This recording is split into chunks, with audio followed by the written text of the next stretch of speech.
8 ఫిబ్రవరి 2024 గురువారం. ఈరోజు ఈ పుష్యమాసంలో చివరి గురువారం అవుతుంది. అమావాస్య ముందు వచ్చే గురువారం మహిమాన్వితమైంది. ఈరోజు మాస శివరాత్రి కూడా. ఈరోజు శివాభిషేకం చేస్తే, శివస్తోత్రాలు పారాయణ చేస్తే ఎవరికైతే శని దోషాలు ఉంటాయో, ఏలినాటి శని దోషాలు కానీ, ఏవైనా శని మహాదశ నడుస్తున్నా కానీ, ఇలాంటి వారంతా కూడా శివాలయంలో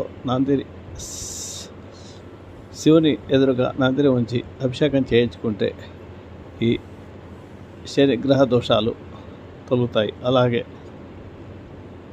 గురు అనుగ్రహం కలగాలంటే కూడా దక్షిణామూర్తి స్తోత్ర పారాయణం, రావి చెట్టు ప్రదక్షిణాలు చేయడము, ఈరోజు నమ్మకం చొక్కతో రుద్రాభిషేకం సాయంకాలం సమయంలో నందికి చేయించడం ద్వారా కూడా మంచి ఫలితాలు లభిస్తాయి. శుభమస్తు.